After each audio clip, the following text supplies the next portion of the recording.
You never really get used to the noise, but it's the silence that gets you in the end. After a barrage, when the big guns stop and your ears are just ringing, that's when it gets heavy. That silence, it ain't peaceful. It's thick, like a blanket you wanna push off your chest.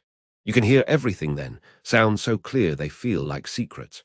A boot scuffing against a rock 5 yards away, the click of a Zippo, some guy coughing his lungs out in the next hole.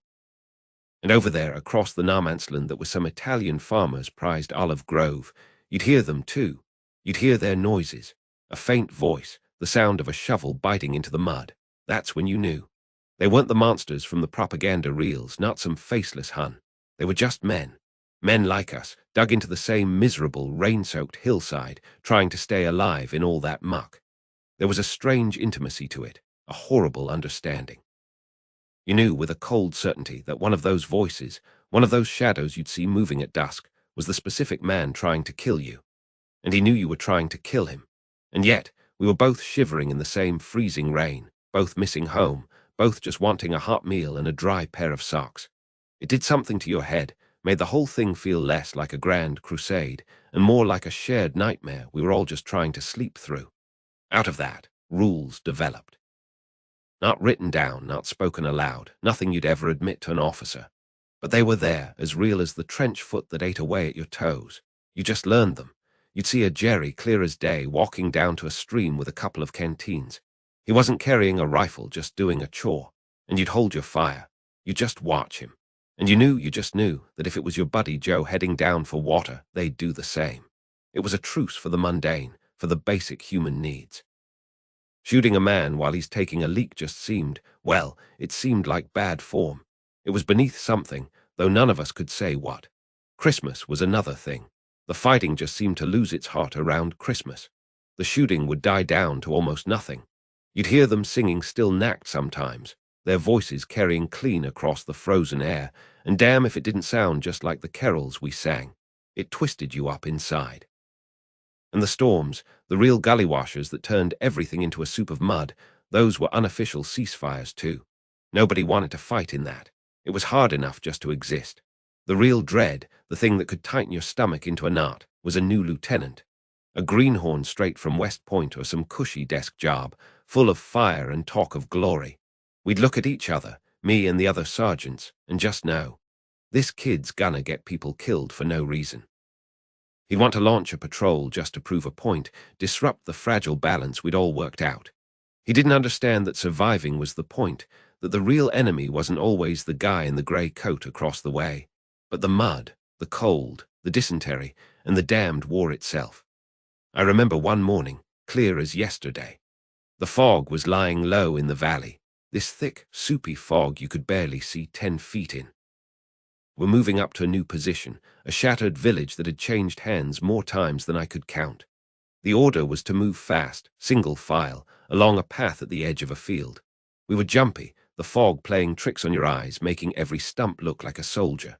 Then out of nowhere, a voice cut through the mist. It was a German voice, sharp and clear. Halt! My whole body went rigid, my heart hammering against my ribs. We all hit the dirt, rifles coming up, scanning the white nothingness. Then the voice came again, this time in broken, heavily accented English. Stop! Minas, the field of Veal Minen. There was a pause, and we held our breath. Then, verstehen, mines. My lieutenant, a good kid named Miller who'd been around long enough to listen, signaled a halt. We sent a scout forward, probing carefully with his bayonet. Sure enough, not 20 yards off the path, he found the edge of a minefield, expertly laid and nearly invisible in the grass. That German soldier, he had nothing to gain. He could have just let us walk right into it. He could have lined up his sights and picked us off in the confusion. But he chose to speak up. He broke the biggest rule of all to save a bunch of enemy soldiers he'd never see. We never saw him, just a voice in the fog. But I owe that man my life. I think about him sometimes, wonder if he made it through. Then there was the time we found the cellar. It was in what was left of a farmhouse, just one wall still standing, the rest a pile of rubble. We were low on everything ammo, chow, morale. Me and my buddy Charlie, we were scouting the ruin, hoping maybe for some canned goods the previous tenants might have left behind. We slipped down into this dark, damp cellar, our boots crunching on broken pottery. And there, sitting on an old crate in the beam of my flashlight, was a small pile. A couple of tins of corned beef, a pack of German cigarettes, and a small note with a drawing of a dove on it. It wasn't ours. We just stared at it. Charlie, always the joker, said, "Well, I'll be damned. Santa Claus is a Nazi." But we weren't laughing. It was a gesture, an offering. We took the food and the smokes, and we left a few things in return: a bar of American chocolate, a pack of Lucky Strikes, a can of peaches. We didn't write a note. It felt too dangerous, too explicit. But the exchange was made. A few days later, we went back, and our stuff was gone, replaced with a bottle of Italian wine.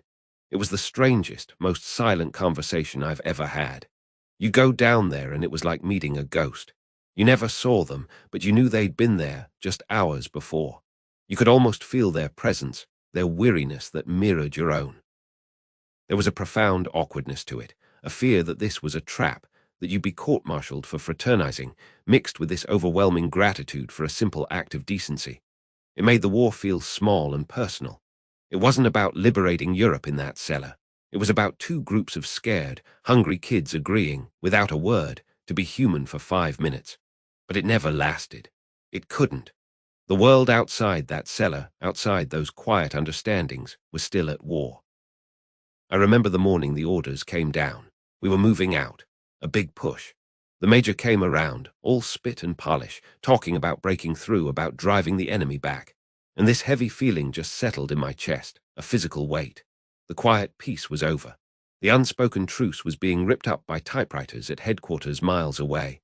We formed up, checked our gear, and started moving forward, back into the olive groves, back into the world of shell bursts and sniper fire. And then I saw him. Through the haze of smoke and early light, I saw a German soldier dart from one shell crater to another. It was just a glimpse, but I knew his face. It was the same guy I'd seen often enough in my binoculars, the one with the red beard who'd sometimes sit on the edge of his hole in the sun. A face, a man, and now my job was to kill him. I raised my rifle, the stock cold against my cheek. I had a clear shot. He was exposed for just a second. My finger rested on the trigger, but it felt like lead. I saw the corned beef tin in that dark cellar. I heard the voice in the fog warning about the mines. And I couldn't do it. I hesitated, just for a heartbeat. And in that heartbeat, he was gone, vanished into the earth. I don't know if I would have pulled the trigger. I like to think I wouldn't have. But I'll never know for sure. That's the conflict that stays with you. The army trains you to see a target, not a man. But those moments of shared humanity, they ruined that training. They made it impossible to see the world in simple black and white. The war stopped being about flags and ideologies for me right then. It was just a dirty, bloody job we were all stuck with, a nightmare we were enduring together, on opposite sides. We were all just trying to make it home. And the truly unspoken rule, the deepest one of all, was the understanding that the man you had to kill probably wanted the exact same thing you did. You want to know what won the war? I'll tell you. It wasn't just the rifles or the artillery or the planes. It was the things we carried, not the gear they issued us that was all army junk, heavy and cold and impersonal. I'm talking about the things we carried inside our pockets, right over our hearts. The weight of a photograph was heavier than any pack full of ammunition, I can tell you that much. Mine was of Mary, my girl back in Scranton. It was a small thing, black and white, the edges worn soft as cloth from being handled so much. She was standing on her front porch, smiling that shy smile of hers, and the sun was on her face.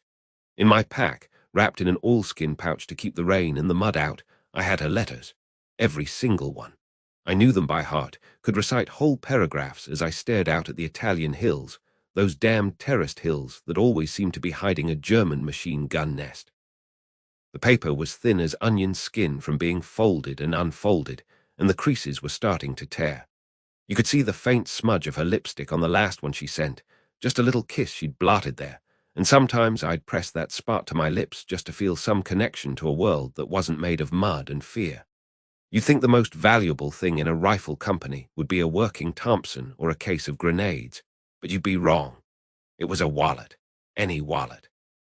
Because inside weren't just dollar bills, which were useless out here anyway. Inside was a life.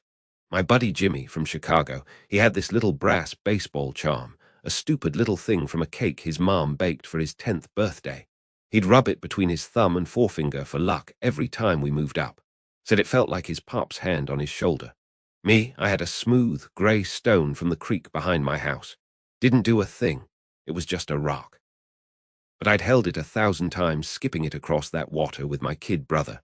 And when I held it in my palm for a second, I could almost smell the wet leaves and hear my mother calling us in for supper. That rock was worth more than a general's stars to me. The rituals we had, they were sacred, more than any church service.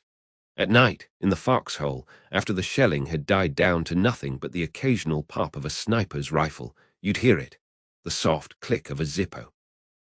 You wouldn't even have to look. You knew some guy was huddled under his poncho, creating a tiny, private universe in the circle of that flame's light. He'd be looking at a photograph. You could see his face change in that glow. The tension would drain away, the hard set of his jaw would soften, and for a minute he wasn't a soldier. He was a son, a husband, a father. He was somewhere else. You respected that. You never interrupted a man in that moment. It was like watching him pray. I'd do the same, pulling out Mary's picture. In the flickering light, her smile seemed to move, and I could almost hear her laugh. The smells of the whole-damp earth cordite, the sour scent of sweat would just fade away, and I'd be back on her porch swing, smelling her perfume and the lilacs in her mother's garden. That was the only way you could sleep. You had to leave the war, even if just for 5 minutes, or it would crawl inside your head and eat you alive from the inside out. And the fear, you'd be surprised. We were scared of the mortars, sure. Scared of the mud, the dysentery, the sniper's bullet with your name on it. But there was a deeper fear, a cold dread that could freeze you solid on a hot day. It was the fear of losing that photograph, that letter, that stupid little rock. Losing your life was one thing. We all figured that was a possibility, a damn near probability some days. But losing those things, that was like losing your soul. That was losing your tether to the person you used to be, the person you were fighting to get back to. If that picture of Mary was gone, what was I fighting for? Just to stay alive in this hell. That wasn't enough. You had to have a reason. I've seen big, tough sergeants, guys who could stare down a panzer attack without blinking, break down and weep like babies because their pack got lost or their foxhole flooded and ruined the letters from their wife. It was a vulnerability we all understood. We guarded each other's memories as fiercely as we guarded each other's lives. Your foxhole buddy knew where you kept your things. If something happened to you, his first job, before he even reported it to the co, was to make sure those personal effects were safe, to send them home. It was an unspoken rule, the most important rule there was. We'd trade stories, too, not war stories. Home stories. Sitting around a smudge fire trying to heat up some canned beef stew, the conversation would turn. Not to tactics or bitching about the officers, but to the important stuff. Jimmy would talk about Wrigley Field, the smell of the hot dogs and the crack of the bat. Another guy, Mike from Georgia, would go on about his daddy's peach orchard, how the fruit was so sweet it would make your teeth ache. I'd talk about the first time I took Mary dancing, how nervous I was, how she felt in my arms. We'd describe the sights, the sounds, the smells of home with a detail you de-use for a military briefing. That diner on the corner that made the best apple pie. The sound of the trolley car clanging down the street. The way the light came through the stained glass window in your grandmother's kitchen. These weren't just memories, they were relics. We were sharing pieces of a world we were terrified we'd never see again, and by sharing them, we kept that world alive for each other. It was like we were building a fort out of those memories, a place we could all go to hide from the war for a little while.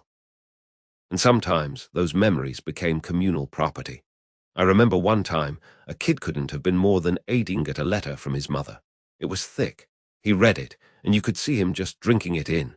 Then he looked around at our filthy, tired faces, and he started reading it aloud. "Dear Johnny," it started, and it was just ordinary. She talked about his dad fixing the porch steps. She talked about his dog getting into a fight with a raccoon. She talked about how the neighbor's cat had kittens. She told him to wear clean socks and eat all his food. It was the most beautiful thing I'd ever heard. It was a letter from everybody's mother. When he finished, there wasn't a dry eye in the squad. That crumpled piece of paper got passed around, and each of us would read a little piece of it, just holding it, feeling the ordinary, peaceful weight of it. That letter was more powerful than any morale speech from the chaplain. It was a concrete piece of the world we were fighting for, a world of porch steps and cats having kittens. There was this silent understanding, this language we all spoke without words. You'd see a guy just sitting by himself, staring at nothing, his shoulders slumped. He wasn't slacking off. He was visiting. He was with his family or his girl in his head, and you knew to leave him be. You de-wave the other guys off, take his watch for him if you had to, because tomorrow you might need that same courtesy. You might need to sit alone with your thoughts and your mementos and try to remember what your father's voice sounded like or the color of your sister's hair. The fear of forgetting was a real terror. You'd lie awake at night and try to conjure Mary's face, and sometimes it would get blurry around the edges. The sound of her voice would get fainter. That was the most frightening thing of all, the idea that the war wasn't just trying to kill you, it was trying to erase you, to scrape away everything you were before and replace it with nothing but the soldier. So we fought back the only way we could. We wrote letters. We wrote letters we knew had a slim chance of ever being sent, let alone delivered. You'd write to your parents, to your girl, just talking about your day, but you'd leave out the shells and the mud and the blood. You'd describe the Italian countryside as if you were on a hiking trip. You'd ask about silly, trivial things back home. The act of writing itself was a rebellion. It was you insisting, I am still here. I'm still the boy who cares about whether the Dodgers won the pennant. I'm not just a killer in a muddy uniform. I saw men die. I saw horrible things that I'll never forget, no matter how hard I try. But the image that haunts me the most isn't of a battlefield. It's of Jimmy, right after a near miss from a mortar blast. We were all covered in dirt, our ears ringing. The first thing he did, before he even checked himself for wounds, was pat his chest pocket. He felt the small, hard outline of that little brass baseball charm. And he looked at me, his eyes wide with a panic that had nothing to do with the exploding shell, and he whispered, "It's still there." That was the moment I truly understood. These small, fragile objects, a photograph, a letter, a charm, a rockthie, were the only things that stood between us and madness. They were the proof that we were still human beings. The army gave us a serial number, a rank, a job to do. But these things, they gave us our names back. They reminded us that we were sons, brothers, fathers, lovers. They were the anchor that kept us from drifting away into the nightmare. So when you look at an old photograph of a soldier from that war, don't just see the uniform. Don't just see the weapon. Look at his eyes. And know that right over his heart, tucked into a pocket that was probably damp and stained, was the real reason he was there. It was the weight of a memory, the weight of a promise, the weight of a love that was stronger than any fear. It was the weight of a world he was determined to get back to. And that weight, that impossibly heavy, precious weight, is what carried him through. It's what carried all of us through. You never forget the first voice that cuts through the noise. See, you get used to the racket, the constant thunder of the artillery, the sharp crack of rifle fire, the burp of a machine unit, all just becomes this awful background hum, like a factory that never shuts down. But a man's voice, that's different. This one was screaming for his mother. A high, ragged sound, full of more terror than any shell could ever contain, and it cut through all of it, right through your helmet and into your skull. That's the sound that gets you moving when every single fiber of your being is screaming at you to dig a hole and disappear into the Italian dirt. My legs felt like they were made of lead, but I was already running, my bag of bandages and morphine slapping against my hip, a crazy little part of my brain hoping that the red cross on my armband looked more like a shield than a bull's to the German sniper tucked away in the olive grove up ahead. You get to him. The kidthie were all kids. Really, and the world shrinks down to just the patch of ground you're kneeling on. The metallic smell of his blood is thick in the air, mixing with the sour stink of his own fear and the cordite from the explosions. Your own hands are shaking so bad you can barely get the syringe of morphine out of its little metal case, fumbling with it like you've never done it before, all while bullets are kicking up little puffs of dust around you, buzzing like angry hornets. You're trying to talk to him, to tell him he's gonna be all right, that the dark is here, but your voice sounds thin and fake, and all he can do is look at you with these wide, unblinking eyes, his hand clutching at your jacket, and he just keeps whispering, "Mama, mama," over and over. That's the oath you took right there. It ain't about flags or countries in that moment. It's about that one guy, that one life, and the sheer, gut-churning terror of knowing you might not be enough to save it. And then it gets worse because it's never just one guy. The word comes down the line, more wounded over by the stone wall, and you have to make a choice. That's the part they don't put in the recruiting posters. You look at this kid, you've just stopped the bleeding, you've given him a shot for the pain, and he's quiet now, his breathing a little easier. But you know he's stable for the moment. And you hear another scream from over by that wall, a guttural, choking sound that means a lung shot. So you have to get up. You have to leave this boy who is clinging to your presence like it's the only solid thing left in the world, and you have to run toward that other sound. It's the most gut-wrenching thing you'll ever do, walking away from one dying man to maybe save another. You feel like a traitor. You whisper something. "I'll be back, son. Just hang on." But you don't know if you will be back, and the look in his eyes as you pull away will haunt you forever. This fleeting confusion and betrayal before the morphine haze swallows him up. Over by the wall, it's a mess. Two guys from Charlie Company. One is gone, you can see it instantly, the kind of stillness that doesn't belong to the living.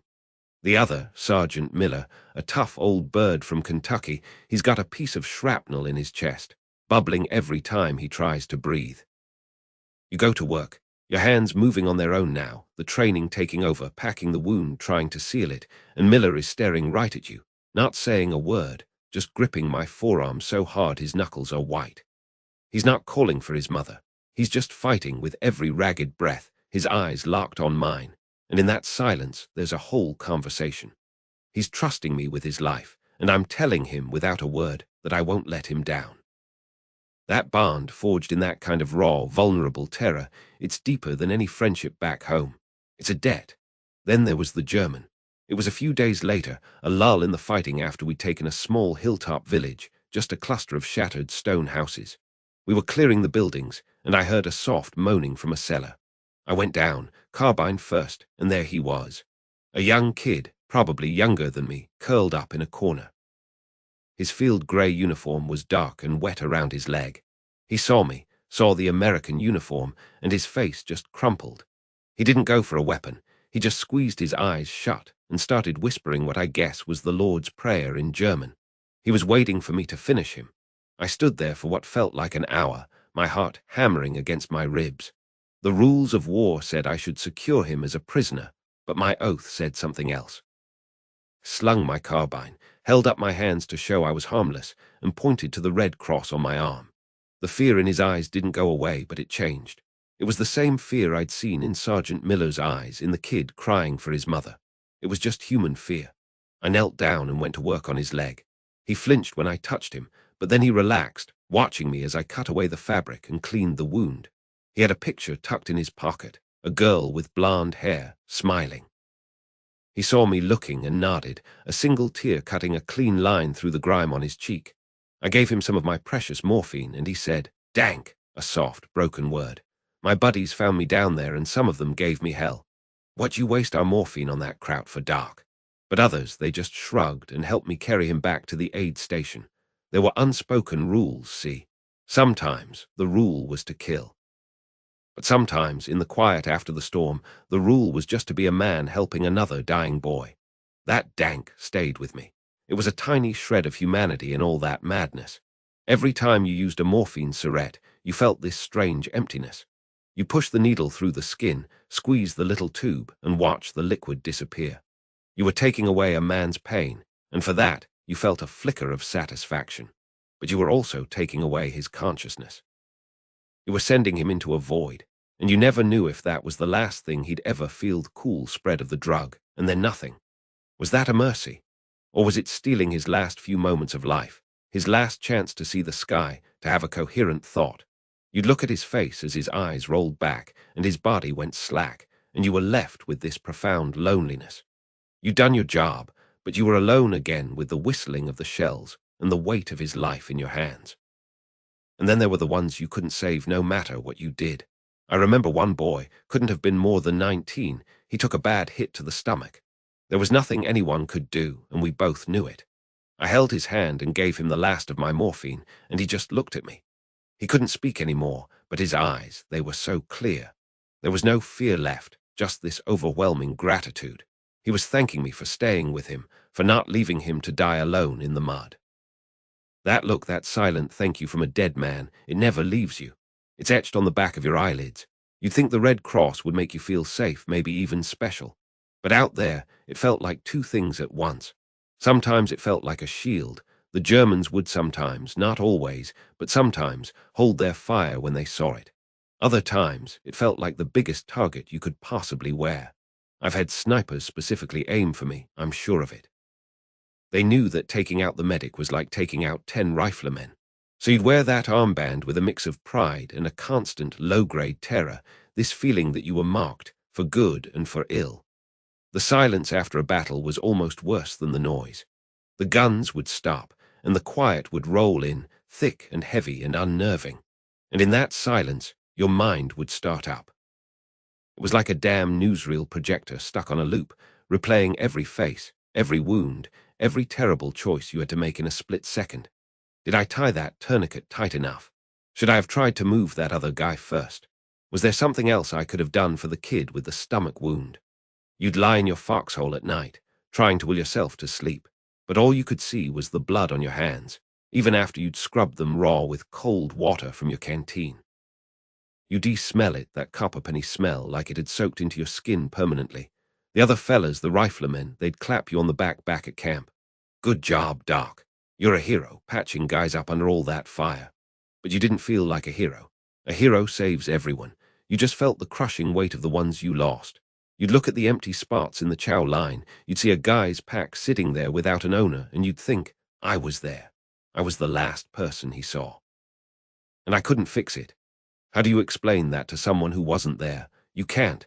So you just nod and you say thanks and you go back to staring at the bottom of your foxhole, listening to the ghosts. The only ones who came close to understanding were the guys you patched up, the ones who made it. They'd seek you out days or weeks later just to shake your hand. They wouldn't say much. Just a thanks, Doc, and a firm grip. But in that handshake there was everything. They had seen you at your most desperate, and you had seen them at their most vulnerable, and that created a bond that was thicker than blood.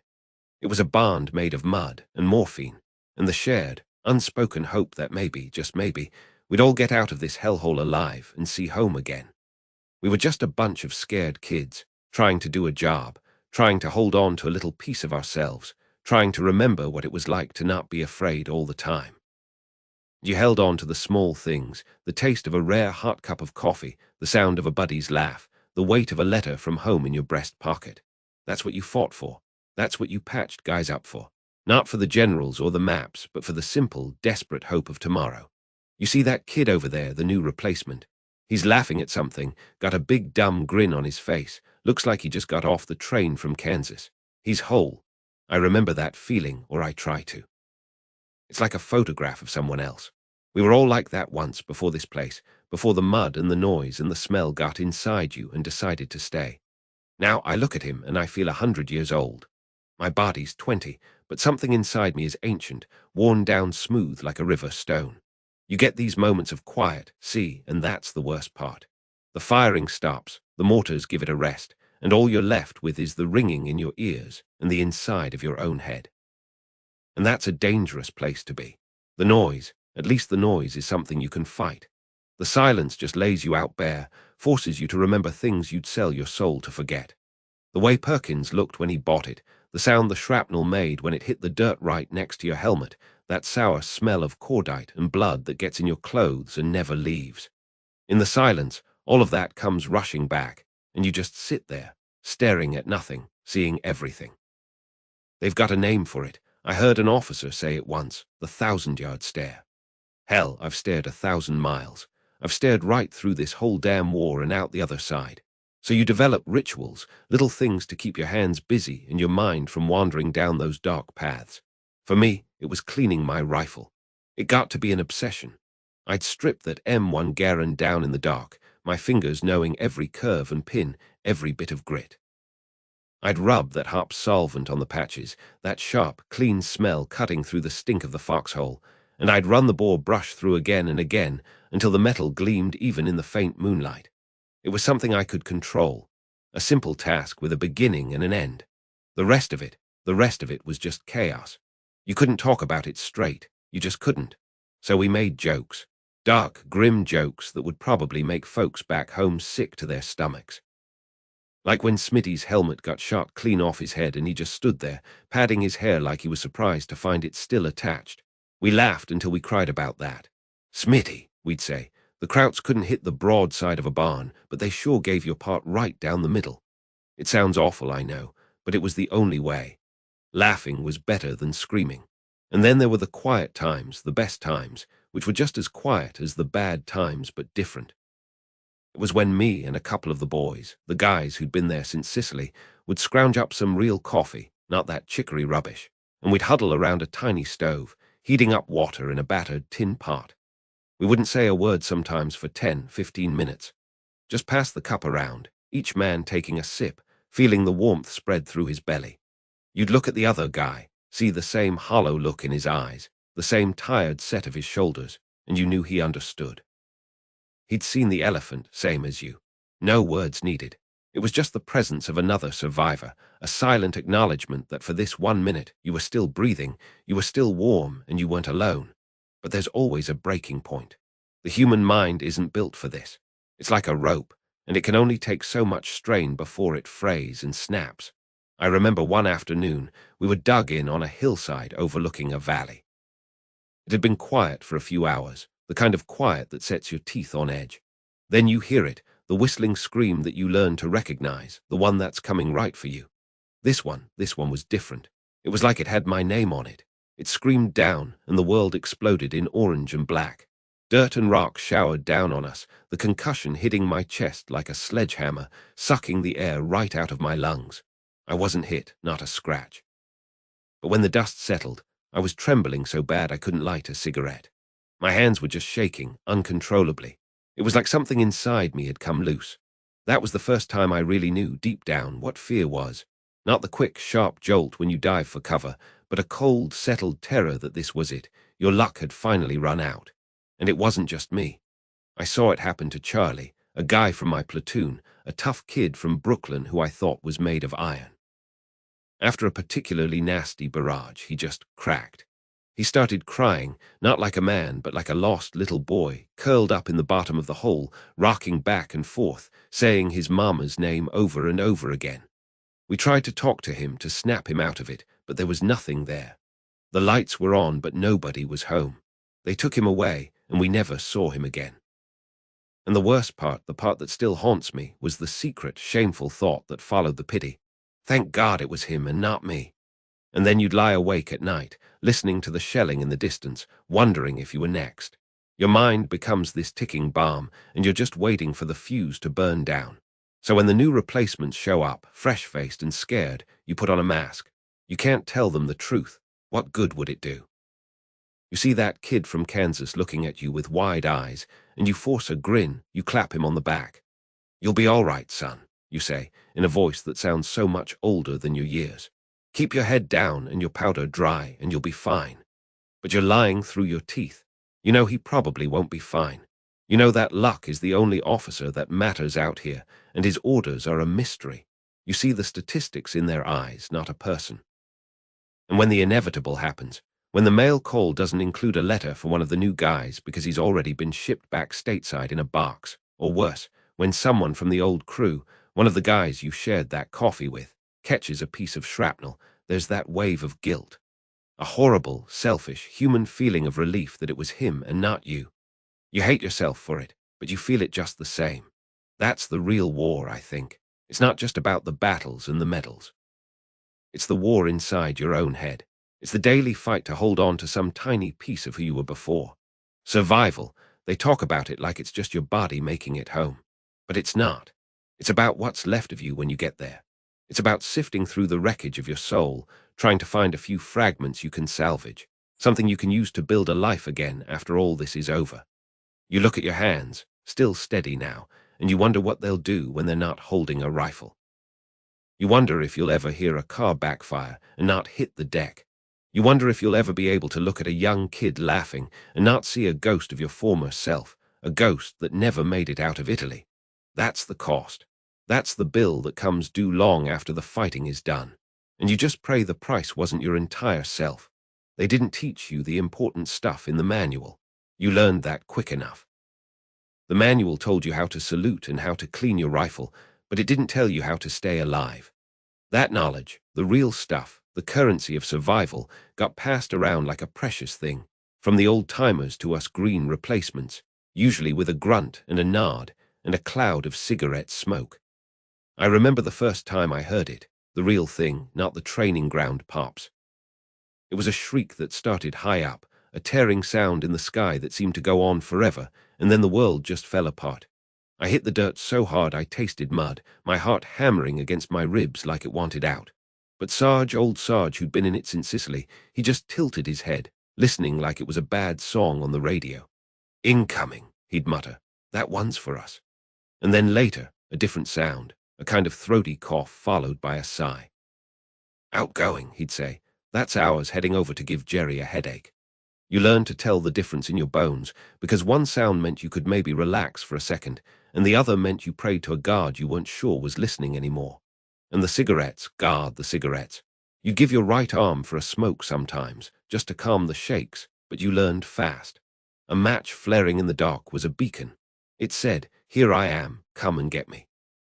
So you learned to cup your hands, not like you're holding a bird, but like you're making a cave, your thumbs locked tight, until the only light was a faint orange glow reflecting off your own palms, a tiny, private sun against the immense blackness, and the foxholes. They taught you to dig a hole, sure, but they didn't teach you how to dig a home. A veteran showed me, a guy named Mike from Minnesota who had hands like leather. "Angle it," he said, grunting as he shoveled. "Just a little slope, see?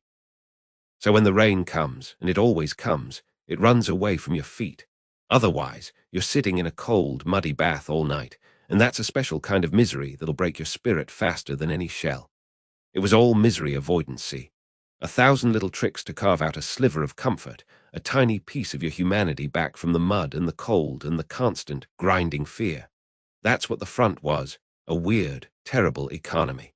Money didn't mean a thing. A millionaire and a pauper were equals in a wet foxhole.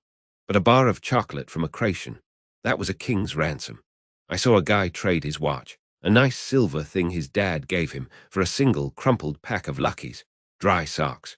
You wouldn't think it, but dry socks were worth more than gold. After days of slogging through water and mud, your feet would get soft and white, like a corpse's feet, and the trench foot would set in, this awful, burning numbness.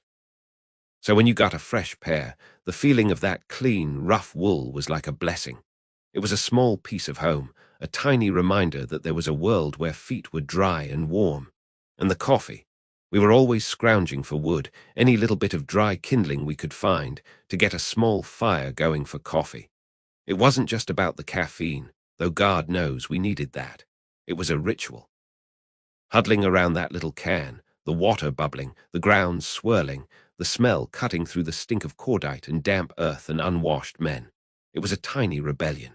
For those few minutes, you weren't a soldier waiting to kill or be killed.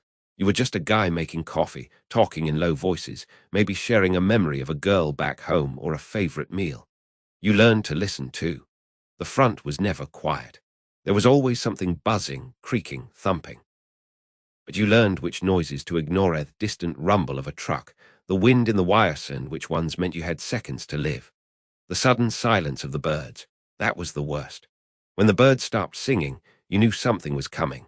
Your ears became your best weapon, straining for the click-clack of a bolt, the rustle of grass that wasn't the wind, the soft, sucking sound of a boot in the mud that was just a little too close.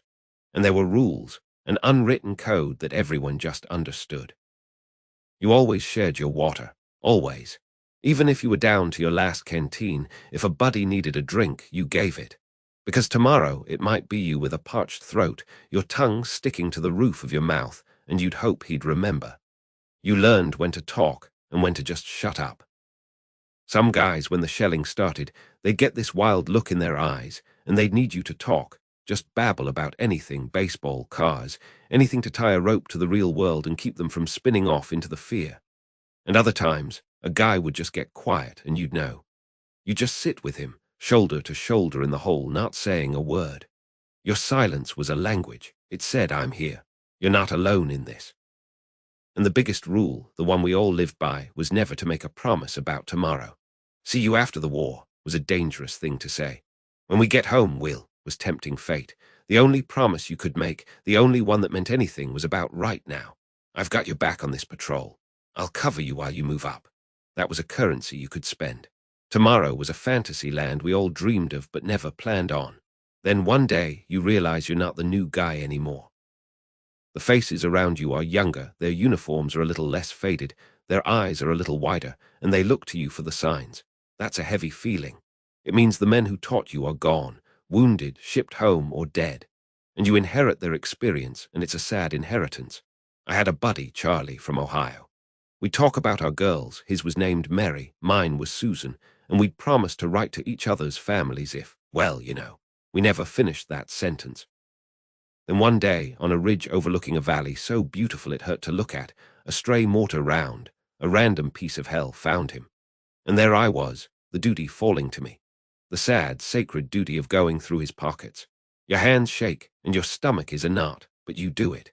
You take the letters from his girl, smudged and soft from being read 100 times, the photograph of his mom and dad, the little St. Christopher medal he always carried. You secure them, not as military property, but as a man's life, reduced to a few precious objects. You send them home with a letter you hope to God makes some sense of the senseless. And when you turn around, there's a new kid, maybe 18 years old, looking at you with those scared eyes, and you see yourself from a year ago. And you realize you're the veteran now. You're the one with the empty eyes, the one who knows the sounds. So you teach him. You show him how to cup his hands around a match, how to slope the foxhole. You pass it on, because that's the only way any of you have a chance. The most valuable thing I learned, in all those months of dirt and fear and loss, wasn't how to fire a rifle or throw a grenade.